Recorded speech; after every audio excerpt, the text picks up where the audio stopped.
Labas vakaras. Eilinės mūsų transliacijos metu šiai dienai pasirinkome šiek tiek kitokią temą, kuri yra labai retai aptarinėjama tarp draugių. Tai nėra tokia populiari ir viena kitai rezultatus, kur viena kitai galima rezultatus rodinti tema. Ši tema bus apie lytinių lūpų korekciją. Jeigu po krūtų didinimo, vokų plastikos, injekcijų ir visų kitų dalykų moterų, merginų rate tai yra dažna pokalbio tema, dėja ši operacija ar ši problema aptarinėjama labai retai.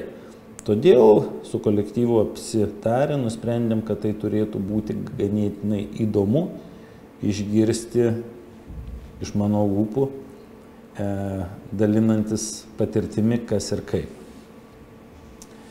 Tai, kaip aš minėjau, labai diskretiška tema, bet apie ją kalbėti galima.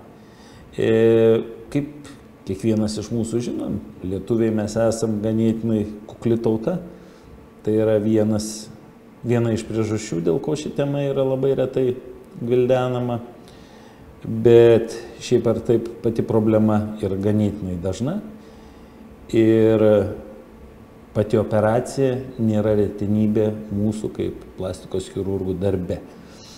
Kaip jūs viso žinot, lytinės lūpos atlieka erotinę seksualinio patrauklumo funkciją, o padidėjusios lytinės lūpos moteriai kelia diskomfortą, sportuojant, einant, bėgiojant, šalia to kelia psichologinį diskomfortą, tokį kaip nepasitikėjimą savo kūnu, suprastėja dažnai lytinio gyvenimo kokybė.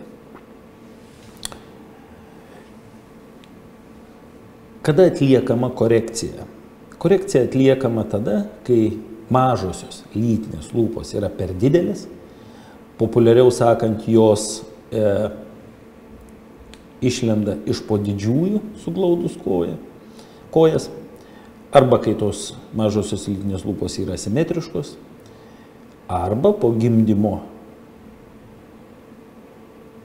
esant jų pažeidimui išlieka jos, sugyja jos blogai ir išlieka deformacija.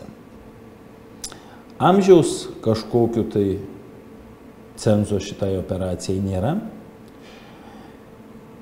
Kartais šitos operacijos metu tuo pačiu atliekamas riebalų sumažinimas, riebalų kiekio sumažinimas gaktos srityje.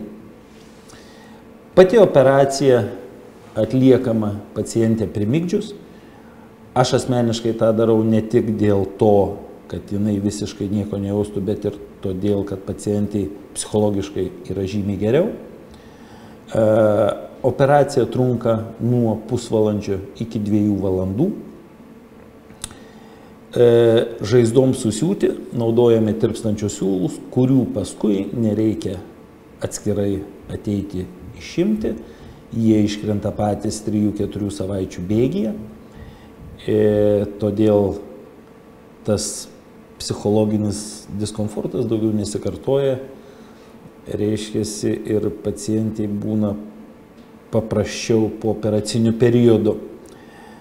Reiškiasi, metodikos yra kelios, viena iš jų parodyta vidurinėme piešinėlė, kada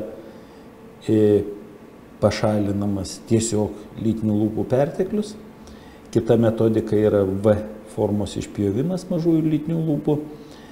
Aš asmeniškai mėgstu abi metodikas kombinuoti, kad gauti geresnį fiziologinį ir estetinį rezultatą. Čia jau kiekvieno daktaro pasirinkimas, mes bet kokiu atveju tą aptariam prieš operaciją su paciente. Dažniausiai tai yra kokiais 98% pacientė tą pačią dieną išleidžiama namo Gyjimas yra tikrai neskausmingas ir fiziologinėms funkcijoms, tokioms kaip šlapintis, tuštintis, netrukdo. 6 savaitės visada, 5-6 savaitės visada rekomenduoju vengti lytinių santykių. Taip pat rekomenduoju tą laiką vengti aktyvaus sporto, pirčių, baseinų, nes šiaip ar taip tai yra žaizda, kuri turi sugyti švariai, tam, kad nebūtų komplikacijų.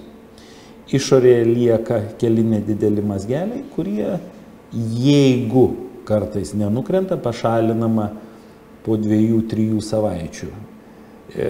Visos karjeros eigoje siūlus po šitokių operacijų esu šalinęs gal kokius 2-3 kartus.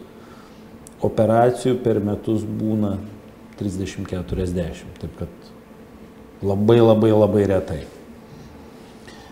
Pokyčiai po tokios operacijos matomi iš karto, bet visada perspėju, kad reikia neįsigąsti, nes dėl tinimo ir siūlių estetinis vaizdas iš karto tikrai yra negražus ir reikia kantrybės ir šiek tiek pasitikėjimo daktaru, gydytojų operavusių. Ir po mėnesio 2, kai kam po 3 susiformuoja tas galutinis rezultatas, kuris estetiškai yra tikrai tvarkingas ir pats rezultatas yra ilgalaikis. Tokios operacijos kaina, skaičiuojant viską, yra nuo 640 eurų. Ir jeigu kartais nenorite šnekėtis tarp savęs, drąsiai galite kreiptis į mane su šitą problemą, aptarsime ir surasime kiekvienu atveju jums tinkamą išeitį. Tai šią temą tiek. Rašykite, jeigu iškilo klausimų, visada mielai atsakysime. Ačiū už dėmesį.